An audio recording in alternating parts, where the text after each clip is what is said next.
foolish mortals. Hello there. Are you insane? Get out of here! Remain seated with your seatbelt fastened. Right, off you go. Welcome to Average Joe Orlando.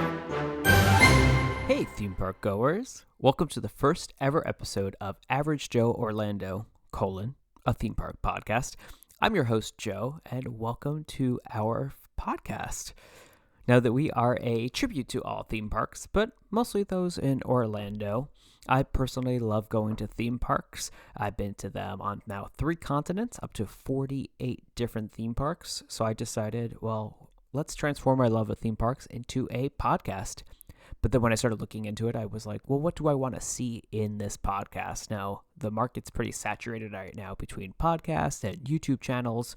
Speaking of, we do have a YouTube channel. Check us out on YouTube at Average Joe Orlando. Like, subscribe, smash the thumbs up. I don't know. Do whatever they say to do. But check that out as well. But thank you for tuning in to our first ever episode. Today's episode is going to be our not-so-average list. We'll be discussing our favorite Orlando theme parks. Now, when I was coming up with this podcast, I was like, well, what should we do each week? Do I have a topic for each week? And I settled on 4 different topics that I really wanted to discuss. So each week, we will discuss a different one of those topics. Starting off with the not-so-average list. Now, this is a ranking of more of an opinion piece on different things, such as today, favorite Orlando theme parks. Coming up, favorite non-roller coaster rides at all different theme parks. We're going to go into favorite Disney parks, etc., and keep going around there. Followed by the following week, this is the tough one, the front row review and advice. Front row review. I feel like that's like Mickey and Minnie's Runaway Railway. It's like kind of a tough one to say. But the review and advice, which will be the second week of every month. Now that is more if you're looking to go to that park, here's my review of that park or that event or that attraction or that festival, whatever it might be, cruise ship perhaps. And that's review and advice on those specific things as well. The third will be the deep dive, so Joe's deep dive down. This is a history of a specific event or a park or an attraction. For instance, coming up, I'm putting together one for extinct attractions from the Magic Kingdom as well. So more of that deep dive. And ending each month, round out different recaps of what happened that month in the theme park industry and around the world, and then also a look into what is to come. Also planned out some guests to join us as well from different theme park enthusiasts, as well as some different friends to help join and also hear their opinions between the lists and the deep dives, as well as their front row review and advice. I'm still trying to figure out why I settled on that name. That's going to be a tough one for me to roll off the tongue. But let's dive into today's not-so-average list. Now, favorite Orlando theme parks. For this list, I wanted to compile, and I figured this was a good way to start, by the way, if we're doing Average Joe Orlando, a tribute to theme parks, but mostly those in Orlando. And if you get that, you get that. Now, if we're doing those, what should we cover exactly? So first off, I wasn't going to include any of the water parks. There are a lot of water parks here in just Orlando alone. Disney, in case you are unaware, has 2. They have Blizzard Beach and Typhoon Lagoon. SeaWorld has Aquatica, and then also over at Universal has Volcano Bay. So that's 4 right here in just the close Orlando area. And I decided I think we're going to do a water park episode later down the road. Not to mention, it's kind of hard to compete. How do you put maybe Islands of Adventure next to Aquatica on a list? It doesn't seem as fair. Not only that, there is new theme parks coming to Orlando, so I couldn't include Epic Universe. So for those of you who also don't know, Epic Universe is Universal's new theme park opening in 2025. So that'll be coming out next year, and it will be exciting to cover that as well. So that one won't be on the list since we only have some concept art models and some updates about that one. But I'm very excited for that park. That is down the road from their current parks, and they are going to be having a Universal Monsters Land, Super Nintendo World. It's going to have another Harry Potter section, How to Train Your Dragon. It looks pretty exciting. But however, also not going to be including Discovery Cove in this list either. A lot of caveats I'm seeing. However, Discovery Cove is not really a theme park, not really a water park. Don't really know how to even categorize Discovery Cove. Discovery Cove is owned and run by SeaWorld. It's actually right across the street from SeaWorld, and it is kind of like a private island. So if you've ever been on a cruise ship to their private island, that's what it feels like. You pay an admission. There, it's a very limited attendance. All food and drinks are included for the day. You can lounge in this giant lazy river. There's animals, there's dolphin encounters. It's very fun. However, not really a theme park, so it's a hard one to kind of put on its own pedestal. And then also stepping outside of Orlando, we also have Legoland, Busch Gardens Tampa, Peppa Pig Park, I think that's the name of it, over there. So we're not including any of those two, keeping to the 7 theme parks here in central Orlando. Now, those theme parks are, of course, the 4 Disney theme parks, the 2 Universal parks, and then SeaWorld Orlando. So those are the 7 parks we'll be ranking today. All right, let's start with number 7. And before I even start, remember, these are just my opinions. Everybody has their favorite theme parks here in Orlando or around the world. And I think each theme park here in Orlando is fantastic. And each one has something different and unique. And for me, when I have a day off and I want to go to the parks, it's hard for me to pick between these 7. But for me, I rank these based on what I enjoy. So each park works for different people for different reasons. And for me, these are my reasons and for my list. So number 7, Magic Kingdom. And before you say, nope, I'm not listening to this podcast, I'm not subscribing or following or whatever it is, hear me out. And also, just an opinion, Magic Kingdom, for those of you who don't know, is the oldest theme park here in Orlando. It's the one that started it all, opening in 1971. As I mentioned, I'm going to have a episode coming up on the extinct attractions of the park, and there are a lot of attractions there, and it is a great park, but it's also the busiest, and it's always crazy there, and it's always a pain to get to. And I think what puts it at the end of the list, one, is how to get there. You have to park over at the Transportation and Ticket Center and take a boat or a monorail over. At the end of the night after the fireworks, it's going to take you forever to get out. Even if you're staying at one of their resorts, I think it's only easy if you get to the Contemporary because you could walk over there. It's a busy park. So I think for that reason alone, it's going to be up there. Also, if you've been to the other castle parks over in Disneyland or in Paris, etc., they just seem a little bit better. The original Disneyland, that park just has a little bit more of the charm to it. The one in Florida seems to always have just kind of like the second grade attractions. Their Pirates of the Caribbean in Florida, not as good. Their Haunted Mansion in Florida, maybe not as good as the one in Paris. So you kind of look at them and say, all right, it's great. There's a good amount of rides here, but it's busy and the rides are good. And that's about it. So for that reason, even though Magic Kingdom might be the number 1 busiest theme park in the world, and the one that started it all, it's going to be number 7 here on my list. Number 6, Hollywood Studios. And I know a lot of people are thinking, are you kidding me? It has Star Wars Land. But let's talk about the full park. So for me, it's the furthest away from what it is from what it was supposed to be. And it's kind of a cookie cutter hodgepodge kind of park. And I feel like the Disney company doesn't know what to do with this park. Kind of like if you look at the Studios Park, or soon to be the Adventure World Park over at France, which is a terrible name to begin with, Adventure World. But their Studios parks, I feel like they just don't know what to do with. These were parks that were built to showcase the movie making, and now it's more about writing different movies, kind of like Universal. However, for this one, it seems to be kind of a cookie cutter. You have Star Wars Land, which is new, and if you like Star Wars, it's great, even though it's mostly just rock work in there. I have my own opinions about Star Wars Land, but then you have Star Tours outside of it. You have the Star Wars launch bay on the other side. It kind of feels like it's just a scattering of Star Wars all over the place. And also, it kind of loses to me, assuming there's more than one planet in Star Wars, why they didn't build different planets on each coast to give you that incentive to go to each park. So for me, it's like, you can do this in Disneyland, this section of the park, and the rest of it's just a little bit of it. Also, for me, Toy Story Land is a little bit of a miss. You had originally in the old park the Pixar place where it looked like the old Toy Story Studios. Now it's just kind of an abandoned area where you can sometimes meet the Incredibles for some reason. But it kind of started off as this Pixar area where we're going to be expanding Pixar and look like the studios coming to life. And now instead it's kind of, you turn the corner and now you're in Andy's backyard instead, which is mostly just kind of carnival attractions with not a lot of shade.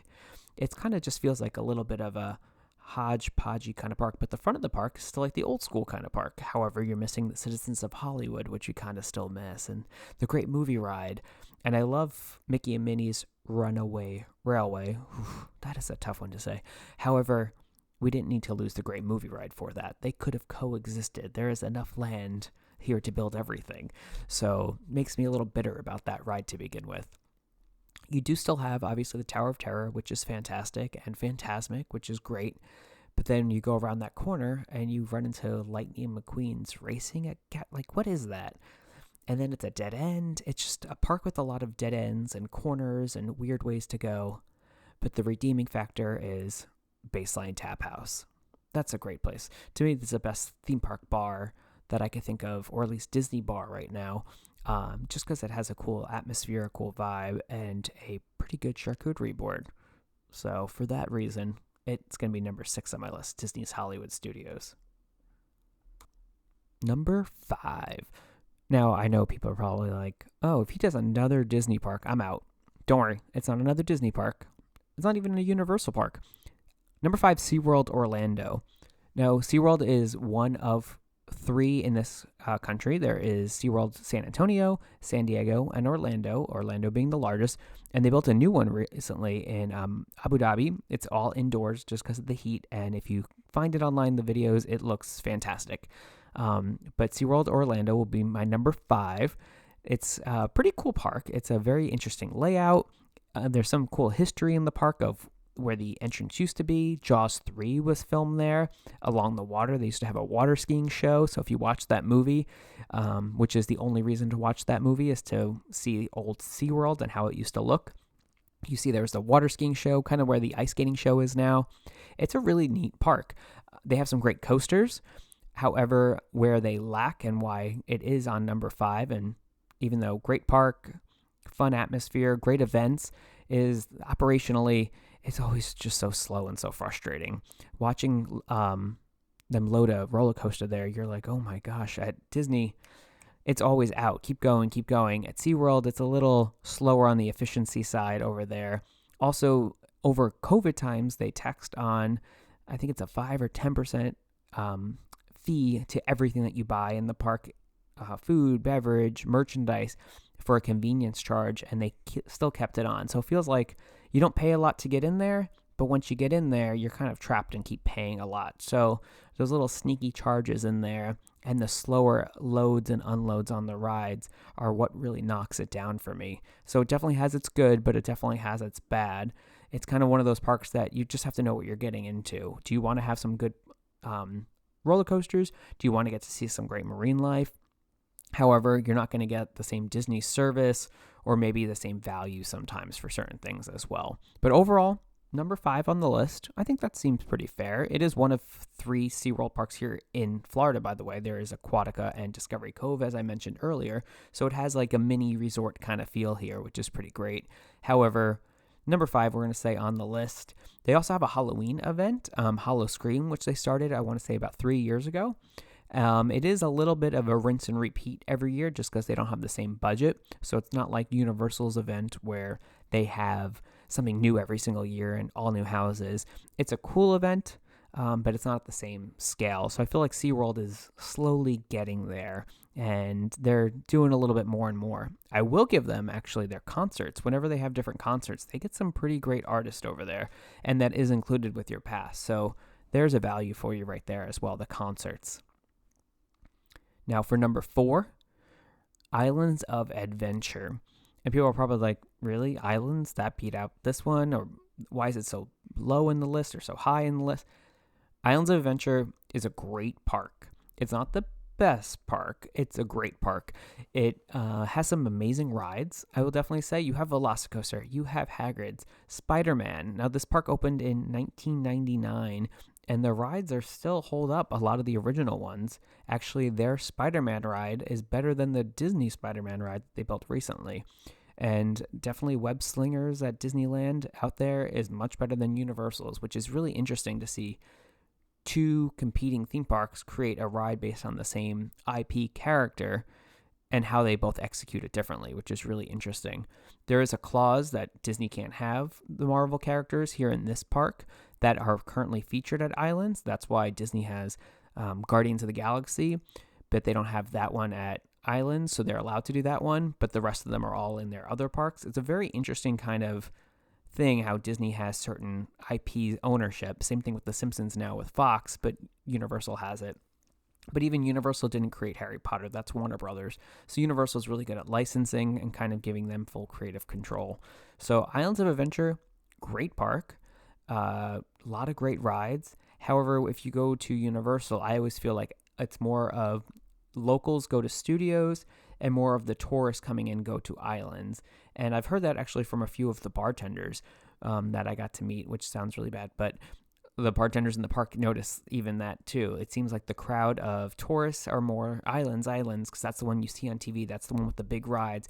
But Studios has that more hometown feeling park where it has more of the retro and kind of feeling it, which we'll talk about in a little bit. But Islands Adventure will go as number 4. Now, number 3, I'm going to say, and this is where people are going to go, I'm out, Epcot. And I think the only reason I'm going to say Epcot got bumped to number 3 is because of the Epcot overhaul, or is underhaul a word? It's worse than it used to be. Epcot always was my favorite park out of all the Disney parks. You walk in and it just had that Epcot music, and it had all the classic rides and that big fountain in the middle. And that's all kind of gone. And now you have Moana in the middle, which doesn't fit. And you have a planter, I guess, in the middle of the Google campus of an empty building where they just sell food out of. It feels like a downgrade, and it feels like we got less. And I know the overhaul did give us Ratatouille, even if it is a carbon copy from the one from France. And Guardians of the Galaxy, even though we did have to replace Ellen's Energy Adventure, which, even though it wasn't a great ride, it was a long ride in the air conditioning with some funny jokes in there, and it was a classic theme park kind of ride. But it seems like the new one is kind of feeling like I'm kind of going to a Google campus and then eating at Target, but then paying for food.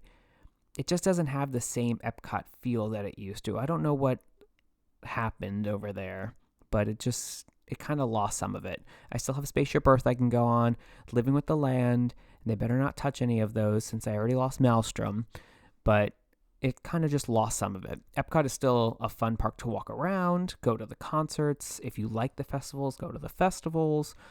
For me, the food isn't usually great. It's usually a little overpriced, the food. I do like the restaurants at Epcot. My favorite is Spice Road Table over in Morocco. Has, I think, the best food in Epcot. But overall, it feels like it's not the Epcot that I grew up with. So that's why it kind of goes to number 3. However, on the Disney list, it is the one I find myself going to most, though, because it does feel like the one where you get the most out of it. There's a lot to do, to see, to just walk around and kind of just like wander. It feels like it's that one. Plus the location's great. Once you get bored or want to go take a loop, hop on the Skyliner, go to the Autumn Beach Club. It's kind of has a little bit of everything, has the concerts. There's always something different to see. However, it's just not the same as it used to be. And that's why it got bumped to 3. So it's good. But hopefully in the next few years, we get a overhaul again where they kind of fix some of these gaps. Like we have the empty play pavilion, Old Wonders of Life that's just sitting there. And we never got the update to Figment that he deserves. And it kind of feels a little hodgepodgey. And hopefully that gets fixed in the future. Number 2, Disney's Animal Kingdom. Now this is now my personal favorite Disney park in Florida, at least.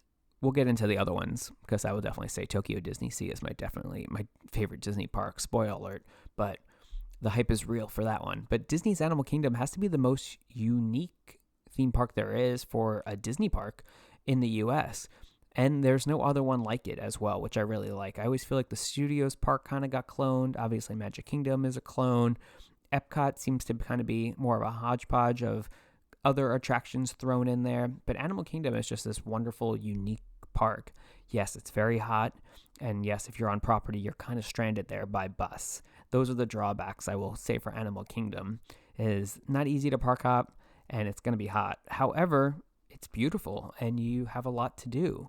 And hopefully more to come as well. I'm hoping the next announcement coming around is going to be a good one. However, I am a little worried the new one's going to have a removal of Dinosaur, which is one of my favorite attractions. Even though Indiana Jones is the same exact track, I just love Dinosaur for some reason. It's just so quotable. I have it in my intro. I think it's in the outro. I just love Dinosaur, and that's a great ride. So to have to lose, that's sad. However, Animal Kingdom, to me, has the best shows on property. You have Festival of Lion King, which is obviously a fan favorite, one of my favorite shows. You have Finding Nemo the musical, which is a very well done show. And then you have the bird show, which I don't know what it's called right now. Feather Friends in Flight. Ooh, that's a tough one too. It has the bird show. So it's pretty great. Obviously, there's safaris and there's the trail. So if you don't want to go on a ride, you have a lot to look at and to see. It has some of the best food. I always love Flame Tree Barbecue. There's just something about Animal Kingdom I just love. And then obviously Avatar is great as well. The boat ride's fine, but Flight of Passage, if you can get on it, is great. However, it's always busy. So it's one of those, if you can get on it, it's a fantastic ride. I feel like I'm saying a lot, like the guy in the pre-show. And fly. Number 1, you probably guessed it since it's the only one left, is Universal Studios Florida. And you're probably like, Joe, that's also furthest away from what it was when it started like Hollywood Studios. It is. However, I feel like recently they're paying more homage to their classics, and they could pay further homage by bringing them back. Don't get me wrong. I think it can be an easy swap to get rid of the Simpsons ride and put Back to the Future back in there. That could be an easy one, and I think we'd all be okay with that. I think Jaws would be a hard one to bring back. I will have to say I went to Universal Japan recently where they still have Jaws, and I ran right to that, and I rode it, and I cried, and it was amazing, and I did it 4 times, and I don't know anything that they were saying the entire time, but I remember the old ride, so I was able to put it together.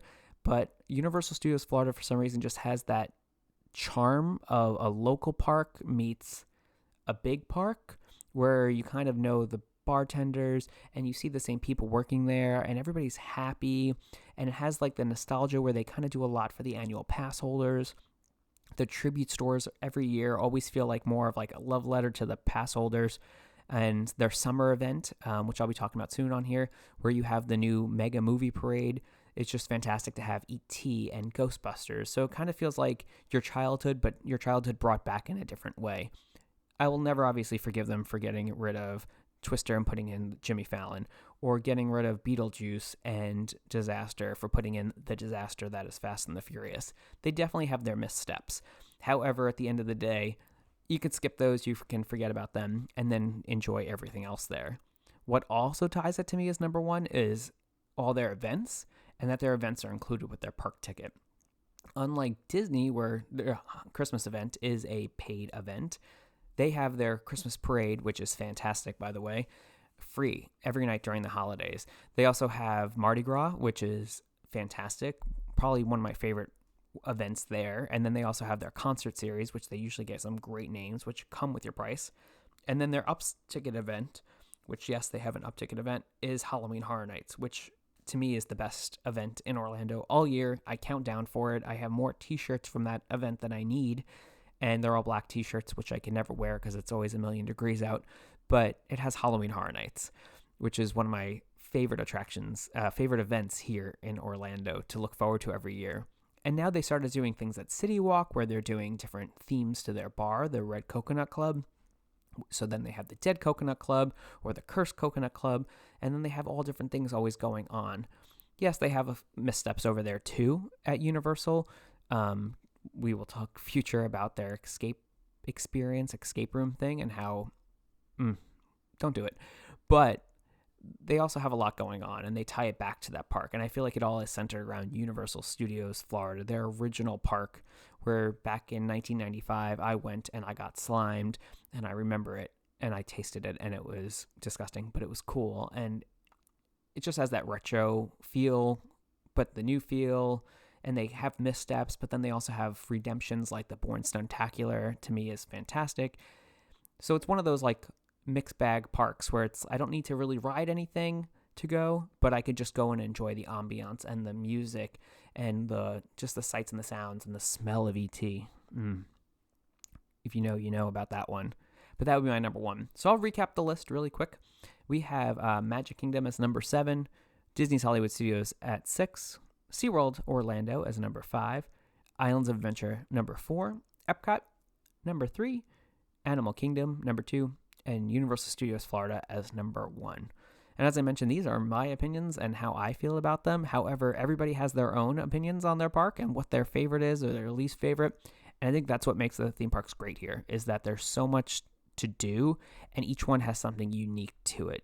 You can't go to the park and see the same thing at each one. Each one has a feel, a vibe, a sight, a sound, a soundtrack, a parade that everybody likes for different reasons.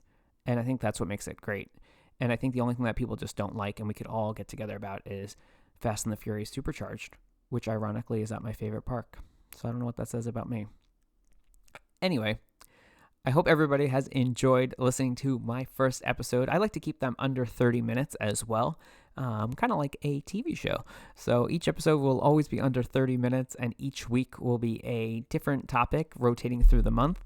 And then we'll have some guests coming up as well on future episodes. So once again, check us out on YouTube at Average Joe Orlando, and I will see you at the parks.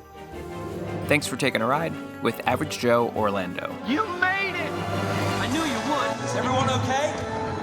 Hope you still want to open an account. Say cheese! See you later! Thanks, everybody. You were brilliant. At this time, gather up your personal belongings and take your small grubs by their grubby little hands as you exit. Thank you.